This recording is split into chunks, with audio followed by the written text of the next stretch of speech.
Hello everyone. आज हमारा topic Islamic studies से रिलेटेड है। जिस तरह हम इस्लामिक स्टडीज़ की एक सीरीज़ शुरू कर चुके हैं और उसमें हम देख रहे हैं कि जो इस्लामिक स्टडीज़ है उसे हम सिलेबस वाइज कवर कर रहे हैं, तो उसी तरह आज हमारा जो है वो सिलेबस का नेक्स्ट टॉपिक है।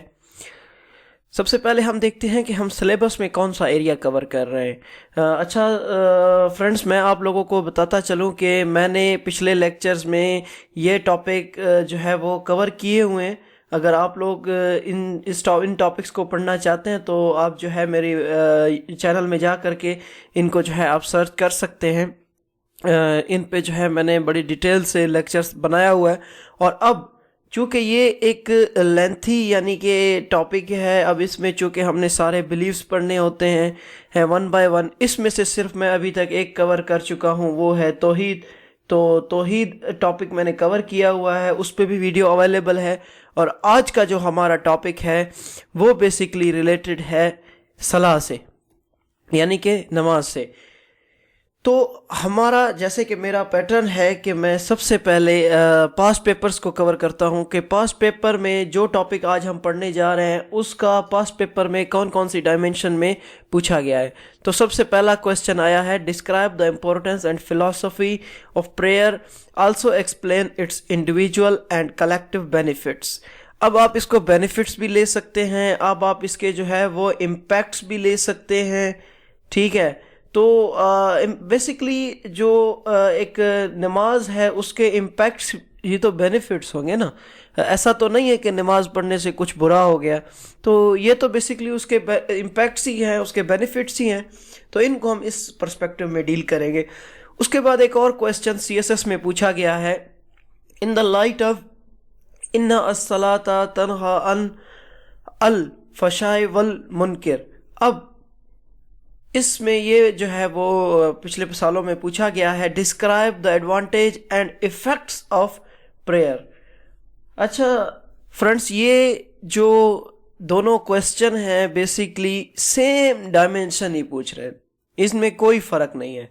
उसके बाद एक और क्वेश्चन पूछा गया है, define the meaning of prayer and it's different categories. अब इसमें एक चीज ऐड कर दी गई है, that is it's different categories. अब हम कैटेगरीज वो भी मैंने इस लेक्चर में जो है वो डील की हैं, उसकी category. Also describe the spiritual, moral and social impacts. अब इसमें क्या किया गया है कि डिफरेंशिएट किया गया है कि आपने अब ये तीनों जो है वो इम्पैक्ट्स बताना है। तो अब इनमें एक एक चीज ऐड कर दी गई है, ये बेसिकली ऐड क्या बल्कि इसको थोड़ा सा एलेबोरेट कर दिया गया है और इसमें ये चीज़ें ऐड कर दी गई हैं। सिर्फ एक पोर्शन का एडिशन हुई है, वो है कैटेगरीज ऑफ प्रेयर। तो आइए हम इसको शुरू करते हैं। सलात बेसिकली ये सेकंड पिलर ऑफ इस्लाम है इस्लामिक फेथ में, और ये ऑब्लिगेटरी स्टैंडर्डाइज्ड प्रेयर्स यानी कि जो डेली टाइम में पढ़ी जाती हैं, ये एक फिजिकल, मेंटल और स्पिरिचुअल एक्ट ऑफ वर्शिप है जो कि ऑब्जर्व किया जाता है 5 वक्त एक प्रिस्क्राइब टाइम में, और काबा की तरफ मुंह करके पढ़ा जाता है ज़्यादा। ये तो बीइंग अ मुस्लिम हम सबको पता है कि इसमें जो है बेसिकली अल्लाह ताला की ग्लोरिफिकेशन की जाती है, उसकी जो है वो तारीफ़ की जाती है, उसकी इबादत की जाती है, और पूरी नमाज में जो है वो कुरान के कलमात जो है वो पढ़े जाते हैं। इसमें रिचुअल प्योरिटी होना जो है वो प्री कंडीशन है, यानी कि आपका वज़ू की हालत में होना बहुत ज़रूरी है। बेसिकली हम लोग इसमें इंट्रोडक्शन देख रहे हैं। नमाज के इंट्रोडक्शन में जो जो चीज़ें हैं वो हम बेसिकली कवर कर रहे हैं। जब हम किसी क्वेश्चन का इंट्रोडक्शन लिखते हैं तो फिर क्वेश्चन के निस्बत से हम लिखते हैं। चूँकि हम यहाँ पर as a topic as a whole इसे कवर कर रहे हैं, तो मैं जो है वह बेसिकली नमाज को इंट्रोड्यूस करा रहा हूँ। सलाह is composed of repetitive cycle of Bhoj and prostration divided into prescribed units called रका, यानी कि रकात की सूरत में इसको पढ़ा जाता है। Number of raka varies according to the time of day, यानी कि दिन का कौन से वक़्त में वो नमाज पढ़ी जा रही है उस हिसाब से जो है ना वो देखा जाता है कि इसमें कितनी रकातें पढ़नी है। अब चूँकि सीएसएस की डिमांड के हिसाब से हम लोगों ने जो है वो रेफरेंस लेने होते हैं कुरान से और हदीस से, तो मैंने यहाँ पर जो है वो 5 रेफरेंसेस कोट किए हैं। पहला रेफरेंस है कुरान पाक से, verily salat prevents one from sinful and forbidden things. नमाज इंसान को verily नमाज इंसान को रोकती है गुनाह वाली चीज़ों से और मना की हुई चीज़ों से. And the remembrance of Allah is greatest, और अल्लाह ताला की जो याद है वो सबसे बेहतर है या अजीम है. Seek assistance through patience and prayer. Al Baqara में ये बोला गया है seek assistance through patience and prayer, यानी कि सब्र के ज़रिए और नमाज के ज़रिए. And be steadfast in prayer. Prayer regular charity, यानी कि नमाज में पाबंद रहो, रेगुलर जो है आप चैरिटी दो. बो down your heads with those who बो डाउन. अच्छा स्टूडेंट्स, इसमें से फ्रेंड्स मैं आप लोगों को ये बात बताता चलूं कि ये जो आयत, यानी कि आयत नंबर यहाँ पे मैंने जो तीसरे नंबर पे लिखी है, ये आपकी नमाज और ज़कात दोनों के लिए ही इक्वली इम्पोर्टेंट है. इसमें ज़कात और नमाज ये आयत दोनों में आ सकती है. अगर आप इसको याद कर लेते हैं तो आप इसे दोनों में यूज़ कर सकते हैं, क्योंकि इसमें ये वर्ड भी बड़ी क्लियरली यूज़ हुआ है और ये कॉन्सेप्ट डायरेक्ट जाता है ज़कात के ज़मरे में. ठीक है, तो आप इसको इस तरह भी डील कर सकते हैं. उसके बाद है prayer is miraj for the believers, यानी कि नमाज जो है वो मिराज फॉर द बिलीवर्स है. ये हदीस है. उसके बाद एक और हदीस जो है he who deliberately neglects an obligatory prayer, यानी कि नबी सल्लल्लाहु अलैहि वसल्लम ने कहा है कि वो शख्स जो जानबूझकर एक फ़र्ज नमाज को छोड़ता है, अल्लाह इज़ एब्जॉल्व्ड ऑफ हिम. एब्जॉल्व्ड का मतलब फ्रेंड्स यहाँ पे है बरी ज़िम्मा, यानी कि उसके बाद फिर अल्लाह ताला की कोई जिम्मेदारी नहीं है कि वो जहन्नुम में जाता है या जन्नत में. ठीक है, तो ये बेसिकली इसका मतलब होता है बरी ज़िम्मा. उसके बाद है कैटेगरीज ऑफ प्रेयर. अब इसमें से नोट कीजिए कि जो चीज़ें पूछी गई हैं यहाँ पर कैटेगरीज ऑफ प्रेयर, तो उस चीज़ को हम यहाँ पे कवर कर रहे हैं, कैटेगरीज ऑफ प्रेयर. तो prayer in Islam also classified into categories based on degree of obligation. इनको किस हिसाब से कैटेगराइज किया जाता है, उसकी बेसिस क्या है बेसिकली कैटेगराइजेशन को, कि नमाज को जो है वो कैटेगरी में डाला जाए, उसकी जो बेसिस हैं वो डिग्री ऑफ ऑब्लिगेशंस है, यानी कि उसके ऊपर कितनी कितनी ऑब्लिगेशंस हैं. ठीक है, एक कॉमन क्लासिफिकेशन जो कि हर एक के लिए है, यानी कि कॉमन ही हर कोई समझता है सब. एक है फ़र्ज़, उसके बाद है वाजिब. फ़र्ज़ ऑब्लिगेटरी होते हैं, उसके बाद वाजिब होता है, उसके बाद सुन्नत जो हम पढ़ते हैं, उसके बाद जो नफिल है. यानी कि ये जो क्लासिफिकेशन है ये तो कॉमन है. इसके अलावा एक और क्लासिफिकेशन भी है, वो है 5 डेली प्रेयर्स. एक क्लासिफिकेशन ये भी है कैटेगरी वाइज. और दूसरे नंबर पे जो क्लासिफिकेशन है वो ये है कि एक तो डेली 5 वक्त की नमाज होती है जो फ़र्ज़ होती है और हर एक ने पढ़नी होती है. इसमें जो जो एक बॉन्डिंग्स होती हैं, जो जो इंस्ट्रक्शंस होते हैं उनको फॉलो करना होता है, और ये हर एक उस शख्स पर फ़र्ज़ हैं जो कि पबर्टी तक पहुंच चुका है, बलूगत तक पहुंच चुका है, और ये इस नमाज से कोई भी आज़ाद नहीं होता है बेसिकली. चाहे वो बीमार है या उसको कोई फिज़िकली मसला है, अगर वो बीमार है तो वो बैठ के पढ़ सकता है, खड़ा नहीं हो पा रहा है तो वो बैठ के पढ़ सकता है, अगर वो जो है मस्जिद तक नहीं जा पा रहा है तो घर में पढ़ ले, यानी कि लेट के पढ़ ले, बैठ के पढ़ ले, जिस तरह भी पढ़े, लेकिन उसने पढ़नी ज़रूर है. क्यों? क्योंकि ये ऑब्लिगेटरी है और ऑब्लिगेटरी प्रेयर हर हालत में पढ़नी होती हैं. तो एक टाइप उसकी ये हो गई.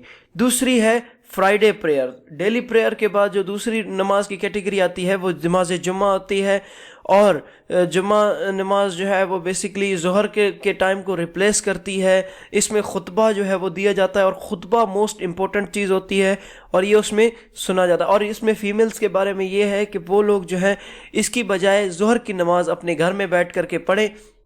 और देयर इज़ नो सलाह जुम्मा विदाउट खुतबा. अगर खुतबा नहीं तो जुम्मा नमाज नहीं. Khutba is suppose to be carefully listen to as it replace sawab of 2 rakat. अब इसमें से डियर एस्पिरेंट्स बात ये है कि जो वैसे ज़ोहर में तो 4 रकात होती हैं ना, और जुम्मे की नमाज में 2 रकात, वो 2 रकात का वक़्त कम इसलिए की गई हैं क्योंकि उन 2 रकात का जो सवाब है वो आपके खुतबे में जो है वो शामिल किया गया है. तो इसी तरह जो है ना खुतबा सुनना भी ज़रूरी है. इसीलिए कहते हैं कि अगर आपने खुतबा नहीं सुना तो आपके जुम्मे नमाज जो है वो नहीं होती है. اس کے بعد ہے صلاۃ اللیل یعنی کہ نائٹلی پریئر، رات کو جو نماز پڑھی جاتی ہے اس کو صلاۃ اللیل کہتے ہیں۔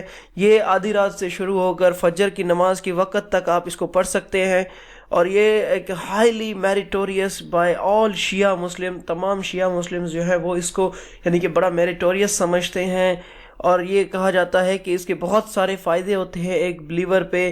اس نماز کو پڑھنے سے جو ہے اللہ تعالیٰ کے بندہ اور زیادہ قریب ہو جاتا ہے، اور یہ بیسیکلی 11 رکعت پہ مشتمل نماز ہوتی ہے۔ کیسے؟ تہجد پریئر میں نفل 8 رکعت جو ہے وہ پڑھی جاتی ہیں تہجد کے طور پہ، نفل لیل جس کو کہتے ہیں۔ اس کے بعد 2 رکعت جو ہے وہ صلاۃ الشفع پڑھا جاتا ہے اس میں۔ اس کے بعد 1 رکعت جو ہے نا وہ وطر پڑھی جاتی ہے۔ اب وطر اور کے بارے میں ہم آگے ڈیٹیل سے پڑھیں گے۔ تو یہ نائٹلی پریئرز ہوتی ہیں۔ اس کے بعد ہمارے پاس اگلی کیٹیگری آتی ہے تہجد۔ اچھا، تہجد کا جو ورڈ ہے نا وہ بیسیکلی روٹ ورڈ حجت سے نکلا ہے۔ حجت کا مطلب ہوتا ہے اسپینڈنگ دا نائٹ اویک اور اسلیپ، یعنی کہ رات جو ہے وہ گزارنا، جاگ کر کے گزارنا، اس کو تہجد کہتے ہیں، یعنی کہ رات گزارنا سو کر کے یا مطلب جاگ کر کے، مطلب رات گزارنا۔ دس پریئر از ناٹ obligatory، یہ کوئی فرضی نماز نہیں ہے۔ بیسیکلی تہجد کا جو ٹائم ہے وہ لیٹ آورز نائٹ کو شروع ہوتا ہے اور یہ فجر ٹائم تک چلتا ہے، اور جب فجر ٹائم شروع ہوتی ہے، فجر کا وقت شروع ہوتا ہے، تو اس تہجد کا ٹائم ختم ہو جاتا ہے۔ یہ پریئر جو ہے وہ انکلوڈ 8 رکعت فالوڈ بائی 3 رکعت آف وطر پریئر۔ تہجد میں 8 رکعتیں ہوتی ہیں، ٹھیک ہے، اس میں سے 3 رکعت جو ہے وہ وطر کی ہوتی ہیں۔ اس کے بعد ہے وطر۔ وطر کا جو ورڈ ہے بیسیکلی، وطر لفظ یہاں پہ میں نے اردو میں بھی مینشن کیا ہوا ہے۔ وطر مطلب آڈ نمبر، یعنی کہ آڈ نمبر 1، 3، اس کے بعد ہے آڈ نمبر آپ کے پاس 5، یہ آڈ نمبرز ہیں، ٹھیک ہے۔ تو ان آڈ نمبر میں یہ پڑھی جاتی ہے، اور some Muslims consider witr compulsory while other consider it supererogatory. Supererogatory مطلب جس کو ہم لوگ نہیں، وہ ایک لفظ یوز ہوتا ہے بدعت، ٹھیک ہے، مطلب یہ زیادہ ہے، مطلب ضرورت سے زیادہ، اس کی ضرورت نہیں ہے، اس کو سپیروگیٹری۔ کچھ مسلم اس کو سمجھتے ہیں کہ یہ ضروری ہے، پڑھنی چاہیے، اور کچھ اس کو نہیں سمجھتے ہیں ضروری۔ اس کا مطلب ہے کہ یہ آڈ نمبر میں پڑھی جاتی ہے رکعت from 1 to 5 according to the different school of thought. Witr is most commonly offered in 3 رکعت۔ زیادہ تر آپ لوگوں نے دیکھا ہوگا کہ ہم عشاء کی نماز میں بھی جب وطر پڑھتے ہیں تو وہ 3 رکعتوں میں پڑھتے ہیں نا، کیونکہ 3 ایک آڈ نمبر ہے، اسی لیے اس کو ہم پڑھتے ہیں، اور اس میں دعائے قنوت شامل ہوتی ہے، ٹھیک ہے۔ یہ بھی ایک اس کی امپورٹنس میں آتا ہے کہ اس میں ہم دعائے قنوت پڑھتے ہیں، جو کہ سورہ بقرہ میں موجود ہے۔ پریئر آف عید، عید کی نماز 6 واجب تکبیرات کے ساتھ پڑھا جاتا ہے، ٹھیک ہے، اور یہ بیسیکلی جو ہے نا اپنا فجر اور ظہر کی نماز کے بیچ میں جو ہے یہ پڑھا جاتا ہے، اور یہ ہر عید کے دن۔ اس کے بارے میں ڈیفرنٹ کانسیپٹس ہیں، ٹھیک ہے۔ however the خطبہ is not an integral part، اس میں خطبہ بھی ہوتا ہے لیکن خطبہ اس کا انٹیگرل پارٹ نہیں ہے۔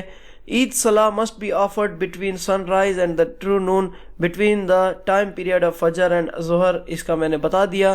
اچھا، اس میں سے ایک چیز جو کہ مجھے کنفیوژن تھی، یعنی کہ کچھ اس میں کہتے ہیں کہ 6 تکبیرات، کچھ کہتے ہیں 7 تکبیرات۔ یہ basically different school of thought پہ ہے کہ آپ جو ہے وہ کون سے اسکول آف تھاٹ کو فالو کرتے ہیں، اس حساب سے آپ 6 تکبیرات پڑھتے ہیں، یا آپ ایسے اسکول آف تھاٹ سے تعلق رکھتے ہیں جو 7 پڑھتے ہیں، تو آپ دونوں مینشن کر دیں، ایک نیوٹرل وے فالو کریں۔ اس کے بعد ہے پریئر آف استخارہ۔ استخارہ کا مطلب ایک روٹ ورڈ ہے خیر، یعنی کہ اردو میں بھی یہ لفظ جو ہے وہ یوز ہوتا ہے، اس کو خیر کہتے ہیں، استخارہ یعنی کہ خیر، یہاں پہ میں نے مینشن کیا ہوا ہے خیر۔ Well being, goodness, choice, selection, یعنی کہ صلاۃ الاستخارہ ایک پریئر ہے جو کہ مسلمان اپنی ضرورت کے حساب سے پڑھتے ہیں، یعنی کہ آپ کو کسی چیز کی ضرورت ہے تو اس چیز پہ آپ کو گائیڈنس چاہیے، کسی معاملے پہ آپ اللہ تعالیٰ سے جو ہے وہ مدد مانگتے ہیں کہ یا اللہ مجھے جو ہے اس میں رہنمائی عطا کر، تو اس کے لیے آپ جو پریئر پڑھتے ہیں اس پریئر کو کہتے ہیں پریئر آف استخارہ۔ تو ٹو سے دس صلاح ون شوڈ پرے 2 رکعت آف نان obligatory صلاح ٹو کمپلیشن. اس میں 2 رکعت پڑھی جاتی ہیں نماز استخارہ میں, 2 رکعتیں ہوتی ہیں. دا انٹینشن فار دا صلاح should be in one's heart to pray 2 رکعت آف صلاح فالوڈ بائی استخارہ. دا صلاح can be offered at any time. یہ اس صلاح میں یہ ہے کہ اس میں بیسیکلی جو ہے نا آپ کی ٹائم باؤنڈنگ نہیں ہوتی, آپ اس کو کسی بھی ٹائم پہ پڑھ سکتے ہیں. اس کے بعد ہے آپ کے پاس تحیۃ المسجد, یہ بھی ایک کیٹیگری میں آتا ہے تحیۃ المسجد. اب تحیۃ المسجد بیسیکلی یہ ایک یعنی کہ نماز میں انٹری کی جو ہے نا وہ نماز ہوتی ہے. After this is to be pay respect to the mosque, اس کے لیے یہ نماز پڑھی جاتی ہے تحیۃ المسجد, اور یہ جو ہے 2 رکعتیں اس میں پڑھی جاتی ہیں. اچھا, اب ہماری کیٹیگریز ختم ہو گئی. 2 طرح کی ہم نے کیٹیگری پڑھی, ایک میں جو ہے ہم نے 4 کیٹیگریز کی اور دوسرے میں جو ہے ہم ایچ تک کیٹیگریز لے گئے. آپ ان کیٹیگریز کو پڑھیں اور انشاءاللہ جو ہے وہ ایک اچھا امپیکٹ ڈالتے ہیں. ہو سکتا ہے کہ فیوچر میں بھی اس سے ریلیٹڈ کوئی کویسچن آئے, لیکن یہ جو پارٹ ہم ابھی پڑھ رہے ہیں یہ تو ایک موسٹ امپورٹنٹ چیز ہے جو کہ ہم نے پڑھنے ہی پڑھنے ہیں. سب سے پہلے ہم دیکھ رہے ہیں اسپرچول امپیکٹس. سب سے پہلے فزیکل کلینلینس, آپ ذہنی فزیکل طور پہ پاک اور صاف رہتے ہو. کرونا آپ کو کچھ نہیں کر سکتا اگر آپ نماز پڑھتے ہیں تو, کیونکہ آپ نے جو ہے نا 5 وقت ہاتھ منہ دھونا ہے, 5 وقت دن میں جو ہے کرلی وغیرہ کرنی ہے, یعنی کہ سب سے زیادہ جو صفائی ہے وہ آپ کی نماز سے آپ کو ملتی ہے. Prayer is Zeenat of a believer. نماز جو ہے وہ ایک یعنی کہ زینت آف بلیور ہے. اس کے بعد ہے طہارت, آپ پاک رہتے ہو, ہر ٹائم آپ پاک رہتے ہو. اس کے بعد آپ خدا کے قریب آ جاتے ہو. اس کے بعد پیوریفیکیشن آف سول, آپ کی روح جو ہے وہ پاک ہو جاتی ہے. آپ کے اندر پیشنس اور پرزیورنس پیدا ہو جاتی ہے. یا دیکھیں اگر آپ کی ڈیلی کی پریکٹس ہے کہ آپ صبر کا جو ہے وہ مظاہرہ کرتے ہیں, یعنی کہ آپ ایک ایکٹیویٹی ایسی کیے جا رہے ہیں جس کا آپ کو اس وقت کوئی ریوارڈ ملتا نظر نہیں آ رہا, لیکن آپ نے صبر جو ہے وہ اڈاپٹ کی ہوئی ہے اور آپ جو ہے پرزیورنس شو کر رہے ہو, وہ کام لگاتار کر رہے ہو, تو اس سے آپ کے اندر جو ہے وہ ایمان کی طاقت زیادہ پیدا ہوتی ہے. Salah prevents man from evil and lewdness. ٹھیک ہے, انسان کو جو ہے وہ برائی اور خراب کاموں سے روکتی ہے, بےہودگی کے کاموں سے روکتی ہے. کانشیسنیس آف بینگ سلیو, آپ کو اس بات کا احساس دلاتی ہے کہ آپ ایک غلام ہیں, اللہ تعالیٰ کی غلامی میں ہیں. سینس آف ڈیوٹی, یعنی کہ آپ کی کچھ رسپانسبلٹیز بنتی ہیں, یہ آپ کو نماز کے ذریعے پتہ چلتا ہے. پریکٹس آف اوبیڈینس, آپ اوبیڈینس بننے کی پریکٹس کرتے ہو. کریٹنگ فیئر آف گاڈ, آپ میں خدا کا خوف پیدا ہو جاتا ہے اور آپ کو خدا کے بنائے ہوئے قانون کا علم ہو جاتا ہے کہ اللہ تعالیٰ نے کس طرح کے قانون بنائے ہیں اور وہ کس طرح کام کرتے ہیں. اب سیکنڈ ہمارے پاس امپیکٹس ہیں مورل امپیکٹس. مورل اخلاقی, یعنی کہ آپ پنکچول ہو جاتے ہو, سینس آف ڈیوٹی آ جاتی ہے, آپ سیلف ڈسپلن آپ کا بنتا ہے, آپ کا کریکٹر بلڈ ہوتا ہے. The dearest act is that which is done constantly even though it be small, یعنی کہ آپ کے کریکٹر کی بلڈنگ میں یہ ایک اہم جملہ جو میں نے بولا ہے, even though it be small. The dearest act is that which is done constantly even though it be small. ٹھیک ہے. اس کے بعد سیلف کنٹرول آپ کے اندر پیدا ہو جاتا ہے, آپ کو عاجزی آپ کے اندر ڈیولپ ہو جاتی ہے. تو یہ ہو گئے آپ کے مورل امپیکٹس. اب ہم بڑھتے ہیں سوشل امپیکٹس کی طرف, جو کہ ہمارا لاسٹ ٹاپک ہے, سوشل امپیکٹس. سوشل امپیکٹس میں آپ کو سوشل آرگنائزیشن اور سوشل ڈسپلن ڈیولپ ہو جاتا ہے. Mosque as a community centre بن جاتا ہے, اتنے سارے لوگ وہاں پہ ڈیلی اکٹھے ہوتے ہیں. میوچل ہیلپ اینڈ کوپریشن آپ لوگوں کے اندر ڈیولپ ہو جاتی ہے, آپ کو پتہ چلتا ہے کہ کون کیا کر رہا ہے. ایکویلٹی اینڈ برادرہڈ, یعنی کہ لازمی بات ہے آپ اگر دن میں 5 وقت کاندھے کے ساتھ کاندھا ملا کر کے ایک ساتھ کھڑے ہو رہے ہیں تو آپ کو ایک سینس آف ایکویلٹی ڈیولپ ہو جاتا ہے. آپ کا جو جہاد کی جو ٹریننگ ہے وہ بیسیکلی یہیں سے ملتی ہے. Respect for the right of others, یعنی کہ دوسروں کے حقوق کی عزت کرنا آپ سیکھتے ہیں, آپ کے اندر بردباری پیدا ہوتی ہے اور مسلم امہ کے اندر جو ہے وہ یونٹی پیدا ہوتی ہے اس کے ذریعے. تو آئی ہوپ کہ آپ کو میرا یہ لیکچر سمجھ آیا ہو, اور اگر آپ کو میرے ویڈیوز پسند آ رہے ہیں تو پلیز فرینڈ میرا چینل ضرور سبسکرائب کریں, اس طرح کی اور ویڈیوز پانے کے لیے. So thank you for the day.